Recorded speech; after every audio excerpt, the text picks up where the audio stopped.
Dubem, the child of peace. In the heart of Enugu, a small community nestled within lush green hills and vibrant forests, lived a revered warrior named Okoro. Tall and robust, with eyes that held the wisdom of many battles, Okoro was the shield of his people. Whenever neighboring villages encroached upon their land, Okoro would lead the young men of Enugu into battle, defending their homes with unmatched bravery and skill. Despite his prowess on the battlefield, there was one desire Okoro and his wife Amarachi held dearly in their hearts. For 15 long years, they prayed and hoped, enduring the whispers and glances of their fellow villagers. Amarachi, known for her kindness and strength, bore the weight of this longing with grace, her faith unwavering. One serene evening, as the sun painted the sky with hues of orange and pink, their prayers were answered. Amarachi gave birth to a son, and the village rejoiced. The couple named him Dubem, meaning led by God, a testament to their belief that he was a divine gift. Dubem, as he was fondly called, grew up surrounded by the love and admiration of his parents and the entire community. From a young age, there was something extraordinary about him. His presence seemed to bring a sense of calm and harmony wherever he went.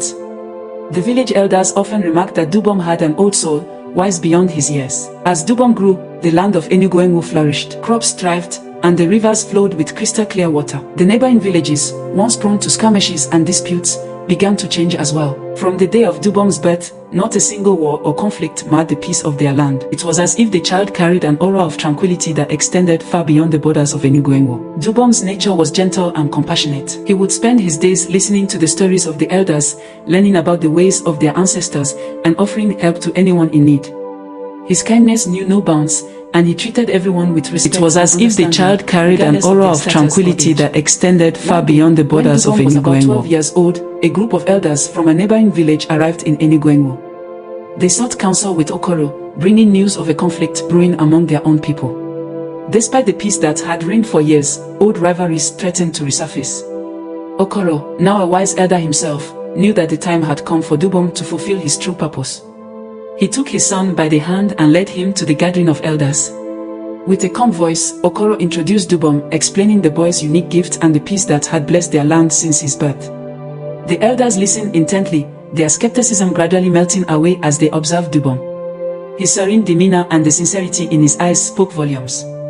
Dubem then addressed them, his voice steady and full of conviction. "Peace is not merely the absence of war," he said, "but the presence of understanding, compassion, and respect for one another. We are all connected, and what affects one of us affects us all.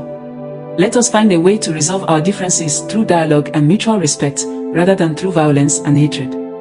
The words of the young boy resonated deeply with the elders.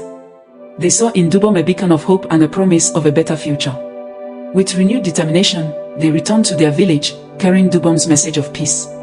In the following months, Dubem's influence spread far and wide. He traveled to neighboring villages, mediating disputes and fostering a spirit of unity. The fame of the child of peace reached even the most distant communities, and leaders sought his counsel in times of discord. Under Dubem's guidance, Enugu and its neighboring villages flourished. The bonds between the communities grew stronger, and they began to work together for the common good.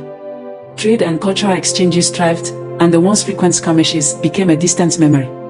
Years passed, and Dubem became a respected leader, not through force or power, but through his unwavering commitment to peace and harmony. His legacy endured, and the story of the child of peace was passed down through generations, a reminder of the power of compassion and the divine gift that had led him. Okoro and Amarachi lived to see their son's impact on the world, their hearts filled with pride and gratitude. They had always believed that Dubem was led by God, and indeed, his life was a testament to the divine path he had followed. And so, the land of Enugu continued to prosper, a haven of peace in a world often torn by conflict, all because of one boy, Dubem, the child of peace. Subscribe to our channel for more interesting stories. Also don't forget to like, comment, and tell us the stories you would love us to talk about.